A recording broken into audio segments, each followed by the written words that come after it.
Bom, aula 25, eu vou apresentar mais alguns arquivos, alguns materiais, né, só para ter um pouquinho de conhecimento a mais aí sobre rolamentos, tá? Para começar, né, encontrei esse PDF aqui, né, que é inclusive o que está aqui atrás de mim, que mostra, né, algumas das aplicações adicionais dos rolamentos, inclusive aquelas áreas que nós não conhecemos, né? Por exemplo, aqui essa primeira aplicação, né?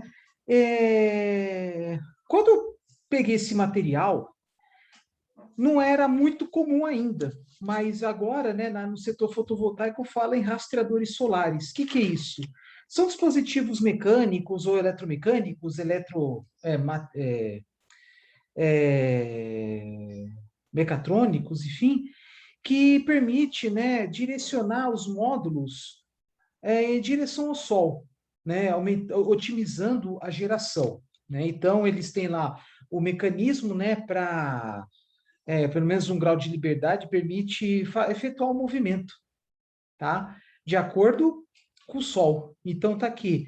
Esses dispositivos, né, como eles fazem o movimento, que ele tende a ser circular, né, é um arco, é necessário a presença de um rolamento, de pelo menos um rolamento.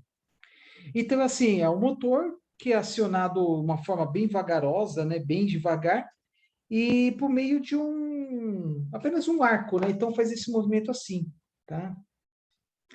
Então tá aqui, rastreamento solar, aí falei automação de edifícios, aí tô dando exemplo aí, sistema automático de mudança de abertura e fechamento de persianas, por exemplo, né? Então tem uma situação específica, né? No caso é dos rastreadores solares, mas está crescendo. Então, é bem provável que tenha desenvolvido aí uma solução específica para isso, né? Aí, da mesma forma, aplicações médicas hospitalares, aí vocês estão vendo alguns equipamentos, aí, como tomografias, como estão vendo aqui, né? Que aí precisa aí de motores, de precisão, aí, né, quando fala motor de precisão, né, rolamentos de precisão também, tá? Aqui embaixo, não, deixa eu ver aqui do lado tem algum? Vamos ver aqui embaixo primeiro. Aí tá, fora de estrada, né? Aí é setor agrícola, né? Empilhadeira, não, empilhadeiras, tratores, aí tá, uma retroescavadeira. Então tem veículos os mais diversos, né? Em áreas que não estão diretamente ligados ao mercado consumidor final, né? Então, o mercado da construção civil, mineração, agricultura, tá? Transportes mais específicos, né? Até mesmo, por exemplo, setor aeroportuário, portuário, aqui para serviços de manutenção, conservação de estradas e assim por diante. Tá? Aqui aparece setor de alimentos e bebidas, aí vamos pensar numa indústria em geral, né? Processo de automação, tá? E aí tem lá rolamentos em conjuntos que abordam os sensores, atuadores, tá? Automação de fábricas, aqui no caso de robôs, né? Vou deixar um pouco aqui para dar uma olhada.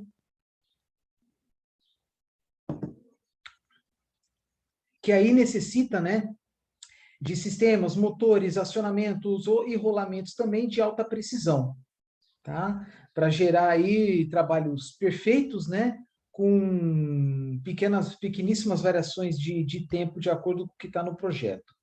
O que mais que tem aqui? Aqui alguns equipamentos mais específicos, esteira ergométrica, mesa de massagem, na área da saúde também, tá? Então, vocês podem imaginar algum sistema, né, de acionamento e de levantamento, como vocês podem ver nessas macas, mesa de massagem e assim por diante.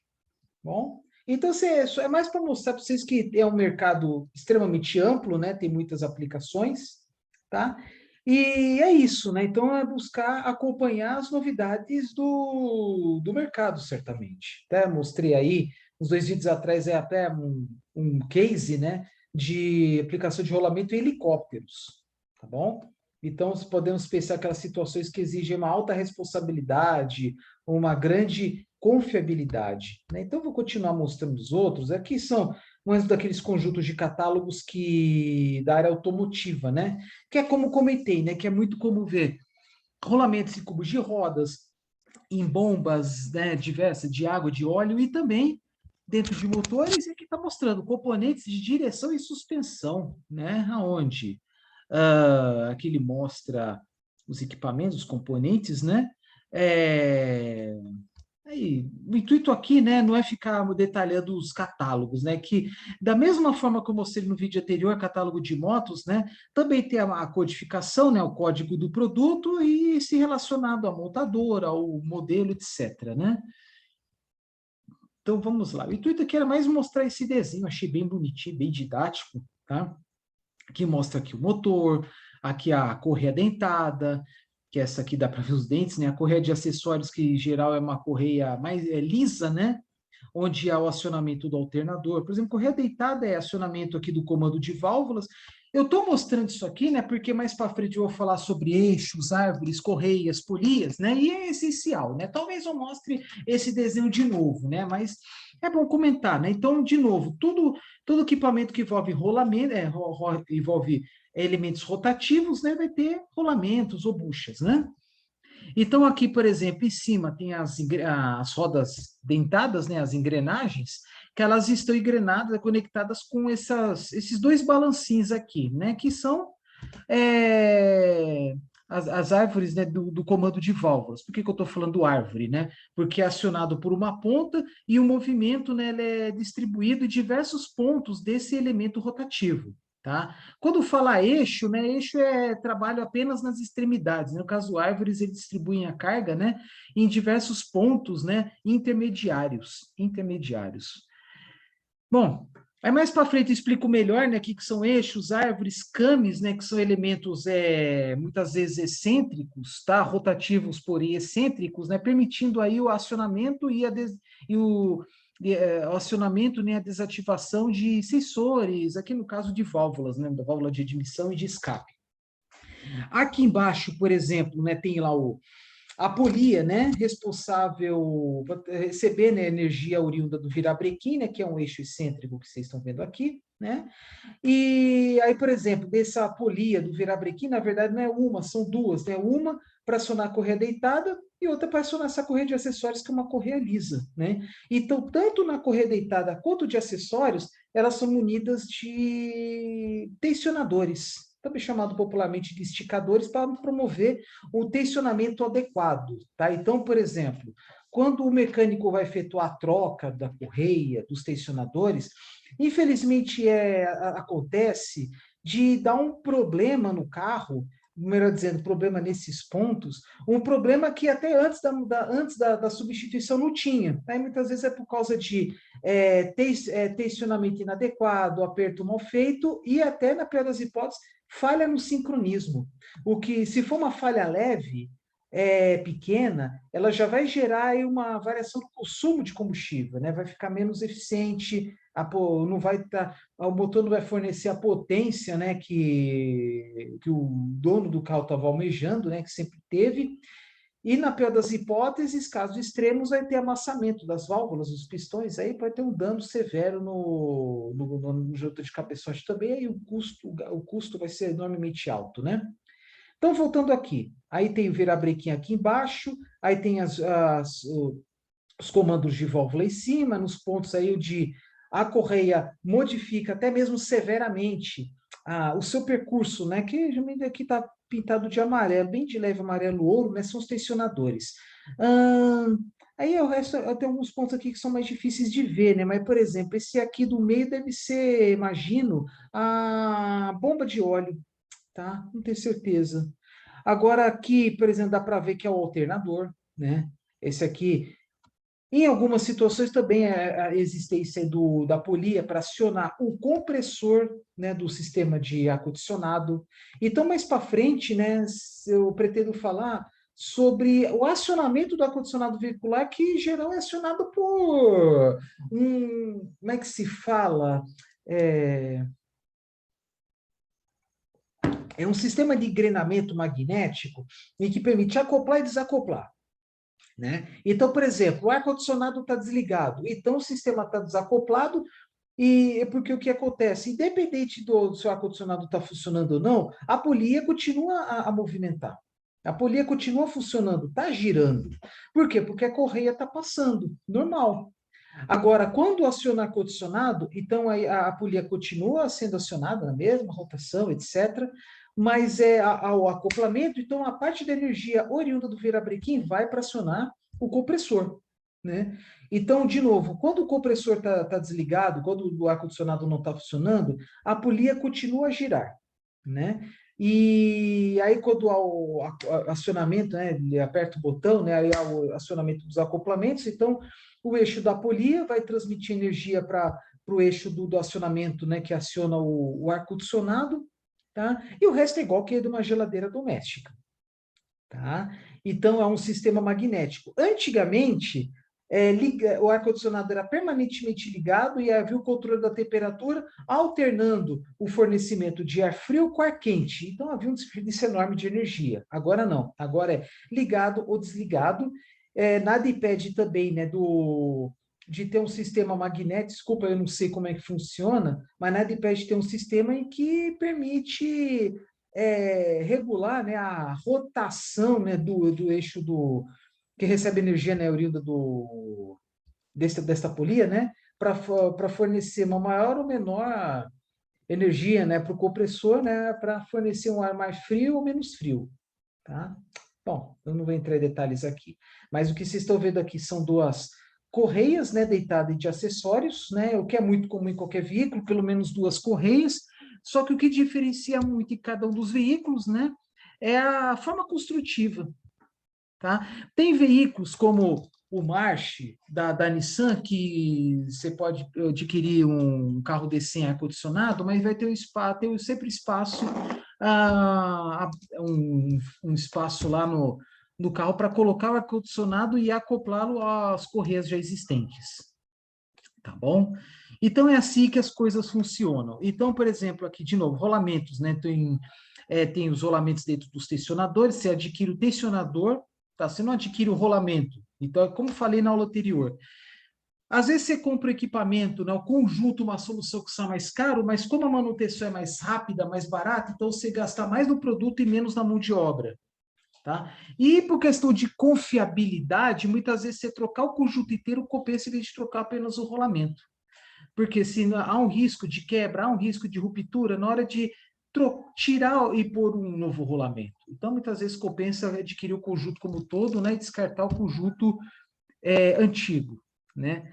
E a mesma coisa de novo, tensionador, é uma peça lá que lá dentro está o rolamento. Nunca vi ninguém falar em comprar o rolamento do tensionador. Compra o tensionador, que aí os riscos, né, de acidentes, os riscos de falhas na manutenção, falhas na montagem, as falhas diminuem drasticamente, tá bom? Mesma coisa, recomenda trocar lá a correia deitada, a correia deitada, o tensionador e a bomba de água. É como falei, trocar a bomba, não trocar o rolamento da bomba. E aí tem outros pontos também de ver rolamentos, por exemplo, no sistema de transmissão. Vocês estão vendo aqui, tem lá o disco de embreagem e também nos cubos das rodas. Tá bom? Mas parece que essa marca também fornece outras soluções, até mesmo para amortecimento, né? Vocês estão vendo aqui os amortecedores, mas essa é outra história. Até estava lembrando de uma história aqui que eu estava vendo, né? Desculpa, eu não lembro o nome dessa peça aqui, que fica em cima dos amortecedores, em que teve um caso, aconteceu com o meu carro mesmo, que num pior momento, né, tive que trocar um dos pneus, onde essa peça estava com defeito, na verdade estava com defeito apenas uma. Desgastou muito, ficando o pneu liso, nem careca, liso mesmo, quase mostrando lá aquela malha sintética dentro do pneu, né? Depois já dá apenas 2.000 quilômetros. Para quem tem carro sabe que geralmente troca-se pneu aí, claro que depende da forma como o carro manuseado, né, usado, mas muitas vezes pessoas trocam o pneu depois de 30.000 quilômetros, vamos supor. Aí depois de 2.000 quilômetros o meu já estava todo desgastado, pneu extremamente liso. Aí depois eu descobri que era essa peça aqui que estava com defeito, teve que ser trocado, só que por questão aí de equilíbrio entre os lados do carro, então, e não se trocou apenas esta peça que eu estou apontando aqui, trocou a outra também, para não ter, sobrecarregar a carga, né, em cima da peça nova em relação a outra peça que não é defeituosa, mas é mais antiga, né? Então, quanto mais antiga uma peça, menor a resistência ao desgaste. Você pode até cumprir a função certinho, mas a resistência ao desgaste é menor. Então, muitas vezes, né, recomenda-se trocar não apenas uma peça, mas a do lado também. Por exemplo, em vez de trocar um amortecedor, trocar os dois, pelo menos um do lado do outro, né? Mesma coisa, se der pau no amortecedor traseiro da direita, então troca do amortecedor traseiro da esquerda. Pneus, é a mesma coisa, recomenda trocar os 4. No mínimo, 2 à frente ou 2 de trás. Né? Então, toda vez que tem assim dentro do sistema mecânico como o carro, né? Tem que trocar uma peça e sabendo que tem uma peça gêmea, então troca essa e a gêmea, né? Por exemplo, aquela hora, né? Na aula passada eu também falei do possibilidade, né, de amassamento de válvulas, de pistões. O ideal, mesmo que amasse uma válvula, trocar as 4. E mesma coisa os pistões, mesmo que dê problema, amassamento em um pistão, é bom trocar os 4.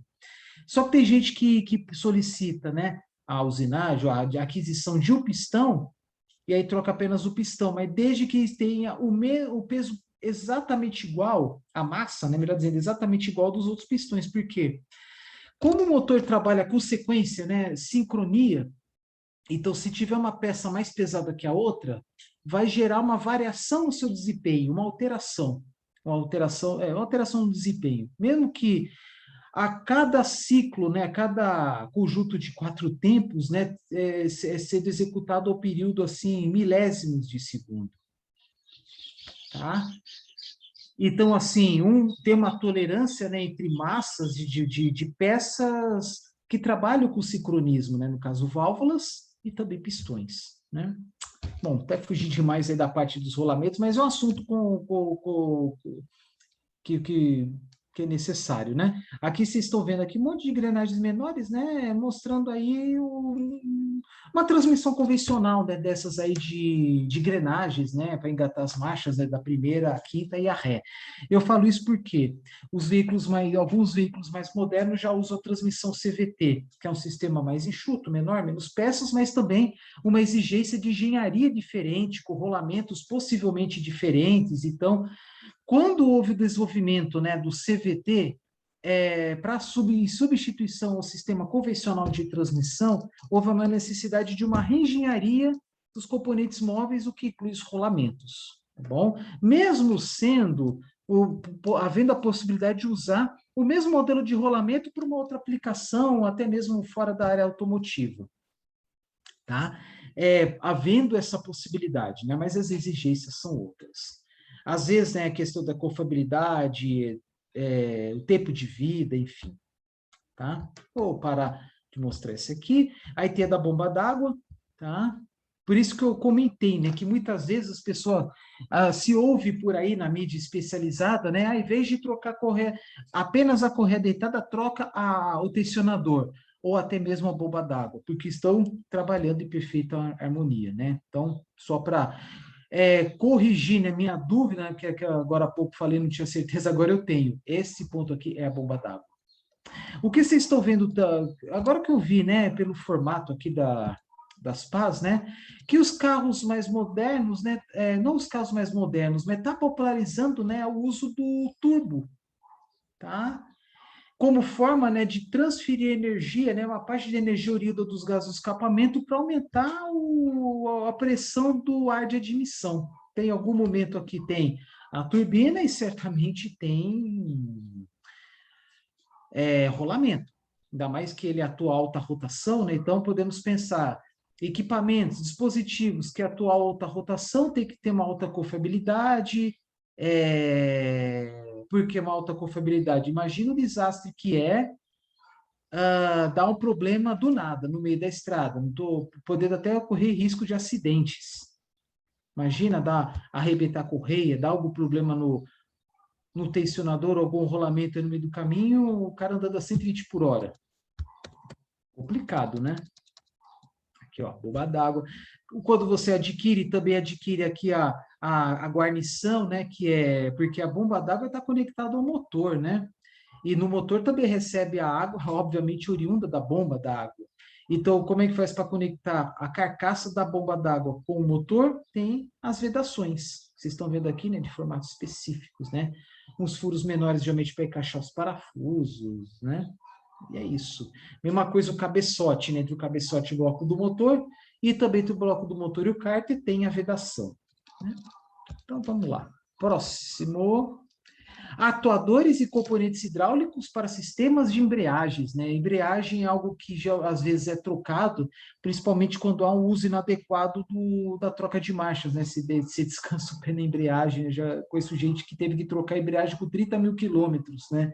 E o pior, né? Estava no local um pouco mais afastado, dando carona, com pessoas atrás, né? E o carro parou de trocar marcha. Por quê? Porque houve o desgaste total do disco de embreagem, por uso inadequado, digamos, né?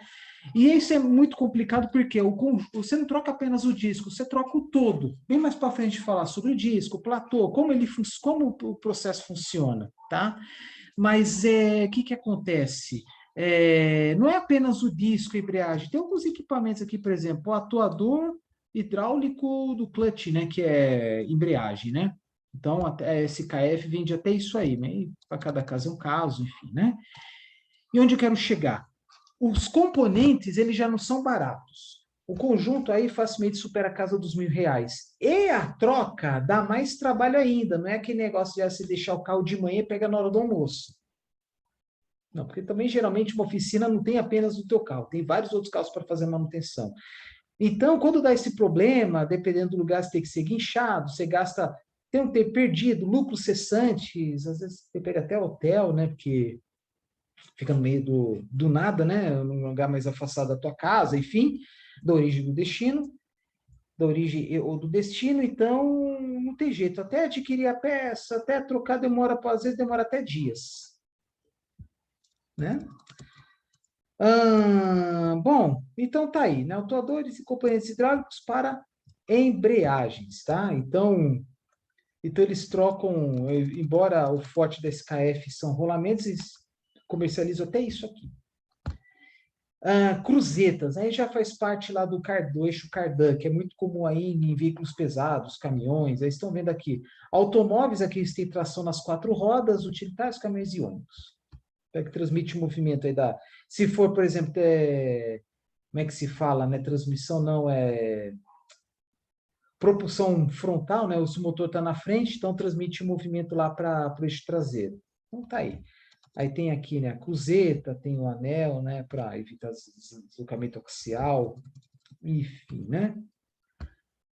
Vamos lá, rolamentos e mancais de embreagem, tá? Agora há pouco estava falando de embreagens, né? Então tem lá uma peça lá que permite o acoplamento e desacoplamento do disco de embreagem com o virabrequim aqui do lado esquerdo e o disco de embreagem do lado direito. Rolamento para caminhões e ônibus, um número maior do que carros, né? Porque tem um número de acionamentos, componentes um pouco maior, né? Imagine, por exemplo, tratores, né? Que tem vários acionamentos, vários sistemas fechados, hidráulicos fechados, enfim. Aí, ó, rolamento para caminhões e ônibus. Estão vendo aqui o eixo cardan, tal, né? Que eu tinha falado agora há pouco.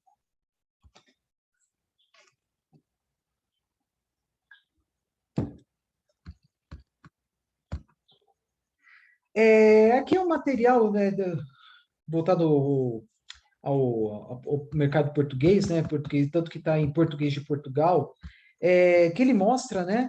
Onde se encontra os rolamentos, né? Tudo bem, mostrei no vídeo anterior, tá? Mas para mostrar, para ter uma ideia, né? Uma empresa como essa vende até correias, né? Então, por exemplo, kit de rolamento de roda, tanto aqui na rodas traseiras, quanto também nas rodas frontais, né? Kit de rolamento de roda e travão. Em Portugal, travão, aqui no Brasil é freio, né? Veio de transmissão, naquilo que eu tinha mostrado no vídeo anterior, que é a homocinética, tá? Que mais? Não vou falar tudo, mas, por exemplo, kit de apoio superior, essa peça que eu tive que trocar meu carro um tempo atrás, por conta de um desgaste muito prematuro de um dos pneus. Por quê? Porque esse apoio superior faz parte do amortecimento do carro. Então, não estava funcionando mais, então o amortecedor não estava funcionando, então havia um desgaste muito acelerado e uma roda. E com isso, para quem sabe, quem tem carro sabe, né? Se dá algum desgaste na suspensão, no amortecedor de um dos lados, ele vai tender a sobrecarregar o carro de um lado, ocorrendo aí até mesmo um desalinhamento, tá? A junta homocinética, tá? Como eu falei agora há pouco, o fole, né, que fica dentro da junta homocinética. Só que essa junta homocinética aqui, ele mostra apenas uma parte, uma ponta desse V de transmissão que os catálogos do Brasil, né, consideram homocinética tudo isso aqui, né? Vamos ver o que mais. Tem mais aqui do lado. Aqui, correias, amortecedor da cambota. Cambota no Brasil é virabrequim, bomba de água, e assim vai, né? Então, é basicamente isso que eu quero mostrar deste material. Não tem muito erro, não. Aí os próximos, se não me engano, é de... Ah, não. Eu ia falar de homocinética, mas daqui a pouco eu mostro. Que até nos vídeos anteriores eu falei, né, que muitas vezes quando você faz a manutenção de rolamentos, tem que atentar também com a vedação. Inclusive aqui com uma guarnição como essa aqui, que é aquela que eu falei que tem um formato meio quinhelle, que tem essa uma estrutura que está emprestada para a cor branca, que é um material mais rígido do que o restante desta guarnição. Como chama aqui? Ele chama de retentor, né? E dentro desse retentor tem como se fosse um túnel, né? Um tubo circular, seção oca, né? Que é uma malha metálica, também para garantir a resistência mecânica e a montagem e a firmeza na sua montagem. Tá? Então aparece conforme está aqui, né? Como você nos vídeos anteriores, né? Dessa forma aqui. Aí tem uma vedação aqui, o ring, né, que é um anel em seção circular. Parece o ring de alguns modelos de chuveiros, né? E os chuveiros mais simples, mais baratos, esse aqui é o retentor que está falando, né? A sua seção. Exatamente para quê? Para evitar, esse aqui específico, especial, para evitar vazamento de água em, por exemplo, bombas d'água, né? Isso aqui é muito comum em bomba d'água. Aqui o rolamento, tá? E aqui embaixo o eixo. Que eu acho que tão importante é saber para que serve uma peça e saber identificá-la no desenho mecânico, tá? E aí não vou entrar em detalhes aqui, mas são algumas informações bem técnicas, né? Eu falo tanto de tolerância, tal, de metrologia, assim, bem que quem já fez metrologia sabe. Para que serve, por exemplo, códigos como esse aqui, ó, tolerância H minúsculo 11. Obviamente a letra, maiúsculo, minúscula e o número. Tá? A questão de tolerância é ter lá a medida, né, do furo. Ah, é 10, mas é 10 mais ou menos quanto? Pode ser 10 mais ou menos 0,1, ou sei lá, 10 mais 0,2 menos 0,1, tá bom? Ah,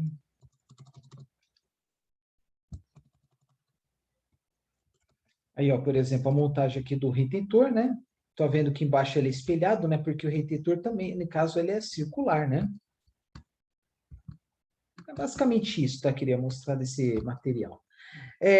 Como falei, sobre a montagem dos rolamentos, montagem, desmontagem, né? Tem tipo um aparelho que parece um gancho, só que muitas vezes as pessoas usam marretas, martelos, né? Aí tem até martelo específico para isso, né? Então tem que tomar muito cuidado, não aplicar uma força tão forte, visto que o rolamento é um equipamento sensível, com uma metrologia precisa, ter lá suas tolerâncias, né? Nem todas as tabelas começam a aparecer a tolerância, mas enfim, e então tem que tomar muito cuidado. Tá? Tem que ter todo o carinho em cima dele.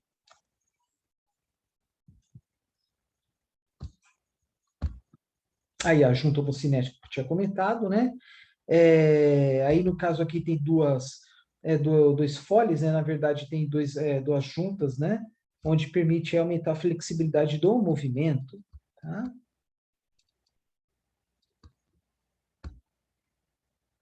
Como elas são montadas. Estou falando tanto, mas é bom saber como elas são montadas.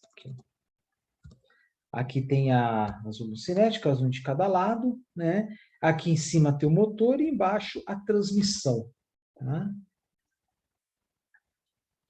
Aqui do lado esquerdo, bem no extremo do lado esquerdo e extremo do lado direito, o disco de freio, tá? Aqui, que eu estou apontando aqui, né, os amortecedores, tá bom?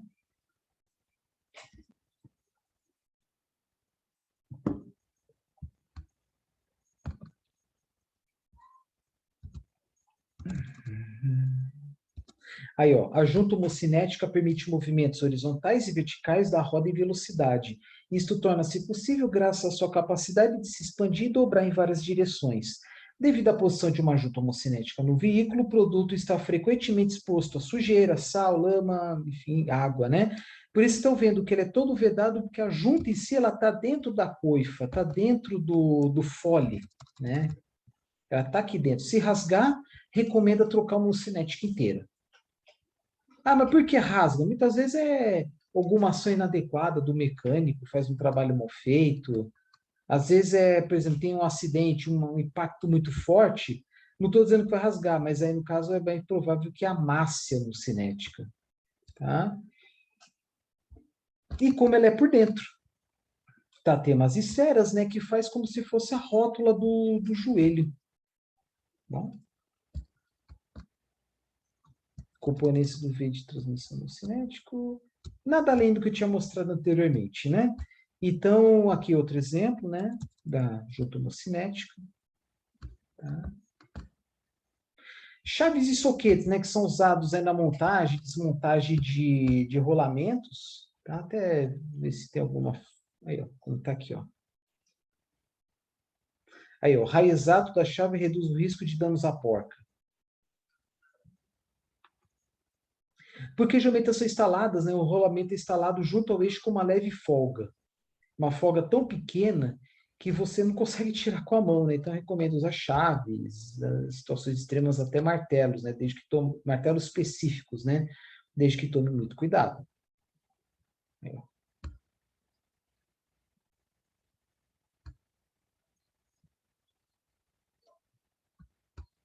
Bom, falar um pouco de voltar a falar um pouco de lubrificação. Na engenharia, né, é muito comum usar tabelas, né, de comparação quando tem, por exemplo, alguma situação e sugestão de modelo de produto, né? No caso aqui, situações na qual o rolamento pode passar e sugestões de graxas, tá? Então tem, muitas vezes usa-se, é como se fosse gráficos pictográficos, né? Quando eu falo picto é relacionado a figuras, né? Como esses aqui, né? De sinais, né? E aí na próxima aula eu vou mostrar tabelas, né? Que mostram até sorrisinhos, né? Sorrisos, né? Como se fossem emojis. Então, aqui, por exemplo, até espanhol eu vou traduzir. Tabela de comparação de graxas SKF.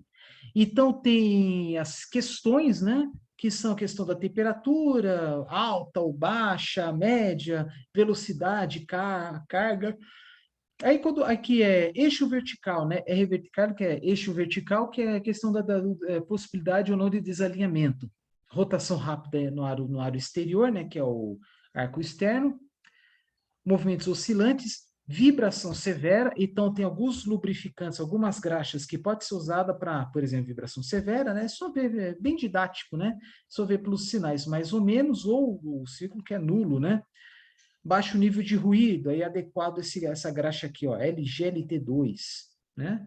Baixa fricção, propriedades antioxidantes e descrição, no caso, suas aplicações.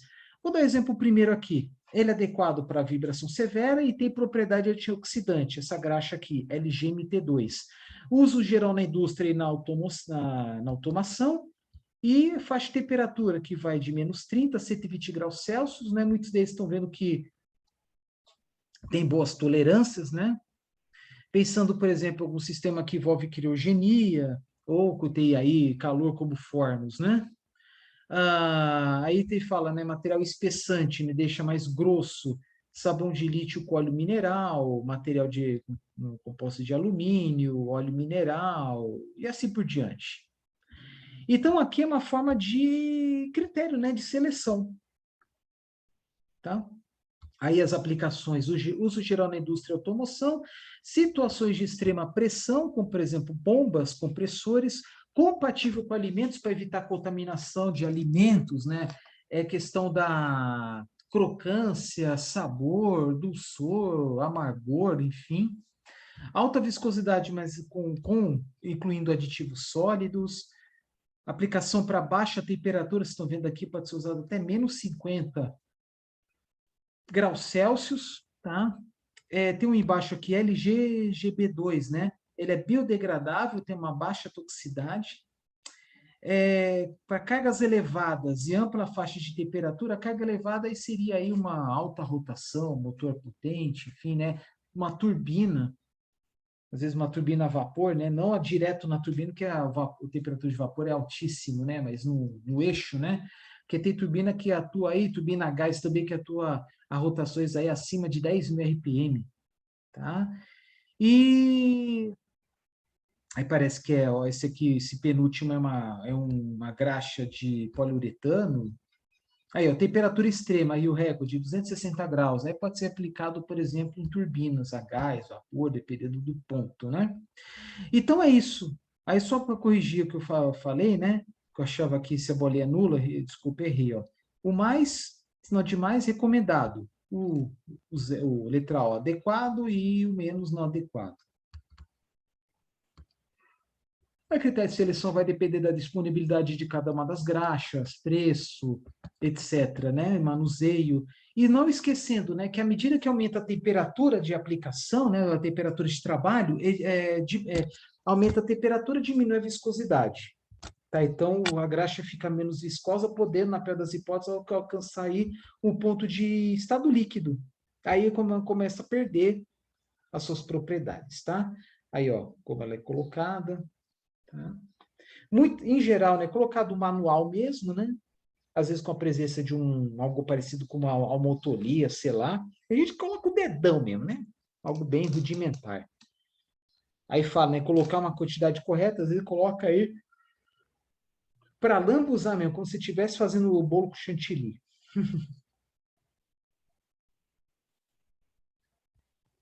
Bom, outros materiais que eu quero mostrar. Aí também falando de manutenção, lubrificação, aí ó, um componente especial, parece um gancho, né, para retirar o rolamento, né? É...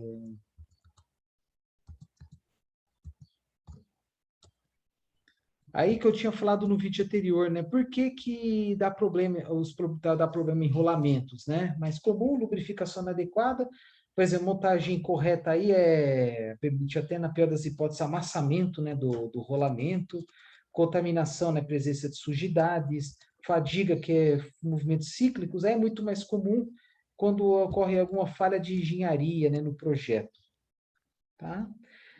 Aí ferramentas de montagem, por exemplo, é, arranjos de rolamento. Vocês estão vendo os seus equipamentos aqui. Sistema mecânico, hidráulico, injeção de óleo e aquecedor, que eu falei, né? Aquecedor por indução eletromagnética, né? Não sei se vai ter outro tipo de aquecedor, mas enfim. Tudo isso você pode ver, às vezes, em cursos, tá? Porque isso aqui é uma apostila, vocês estão vendo aí 172 páginas, logo que eu não vou ficar falando de cada uma das páginas aqui, mas é só para mostrar, né, que é um material vasto que comenta-se sobre diversos aspectos aí, ó, que eu mostrei as chaves, né, para manusear, né, os rolamentos, né, já tinha mostrado em catálogos anteriores, enfim, tá? Bom, vamos ser práticos, né, vamos pelo índice. Aí, instrumentos aqui de alinhamento, né, de eixos, eu tinha comentado, lubrificação, né, que é mais ou menos o que eu tinha comentado antes, né, mas eu vou concluir aqui, vai 112. Ver se falta mais alguma coisa para falar.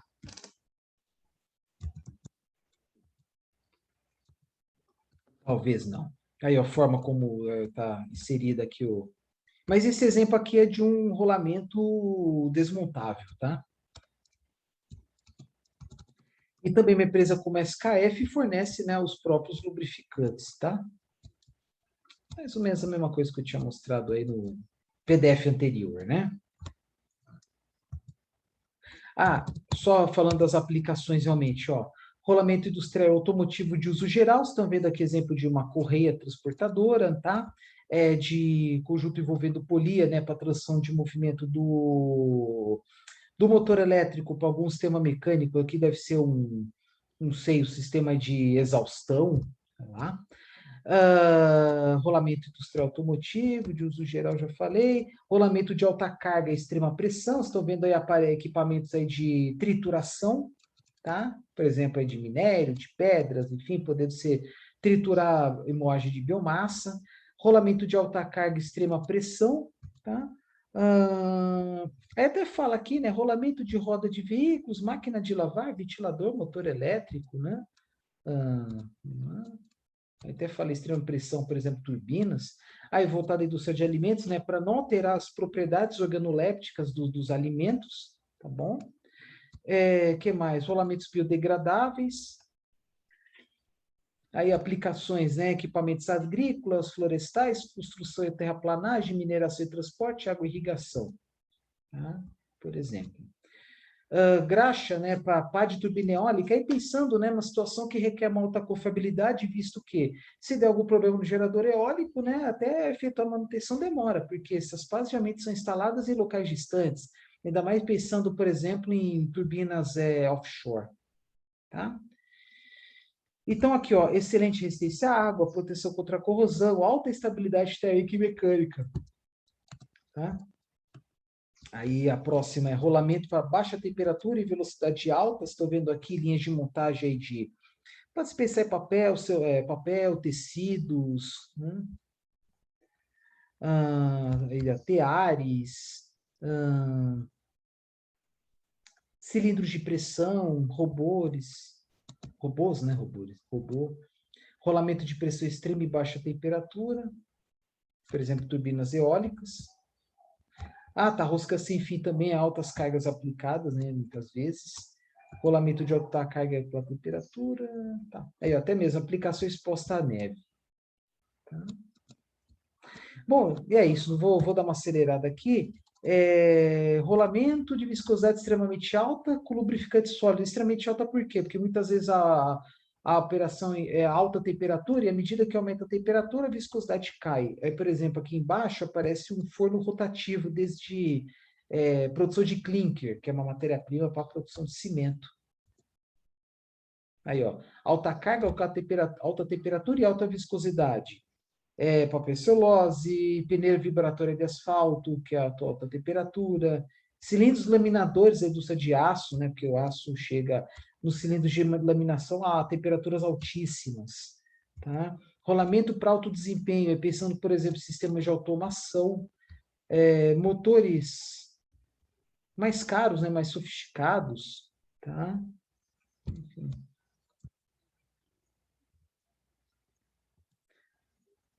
É isso, tá? Tem várias soluções, vários equipamentos, enfim. E o que mais que tem também? Acho que vai ser repetitivo. Acho que tem alguma coisa que eu tinha mostrado aqui que eu não lembro mais. Não, é isso mesmo, mesma coisa que os outros. E para terminar, ainda falando de lubrificação, até tipo um copinho, né, que você pode acoplar ao mancal, só para mostrar para vocês como é que é feito, como é que ele é montado, né? Aí fala, né, da propaganda, né, que apesar de ser um dos principais responsáveis por problemas, defeitos e enrolamentos, o custo adicional é baixo. É isso que quer dizer aqui. Então, tem uma foto, aí, ó, aqui a presença aqui da graxa, né, tampando totalmente aqui a gaiola, né, dos agentes externos, e aqui uma garrafinha, né, como se fosse, né, para lubrificar, né, e consumir esse material, né, do lubrificante à medida que o rolamento é movimentado, né, sem precisar de bomba, nada disso. Então, é isso que eu queria comentar com vocês. Os próximos vídeos eu vou mostrar catálogo mesmo, né? Então, a introdução, né, dos rolamentos acaba por aqui. É isso aí, gente. Um grande abraço.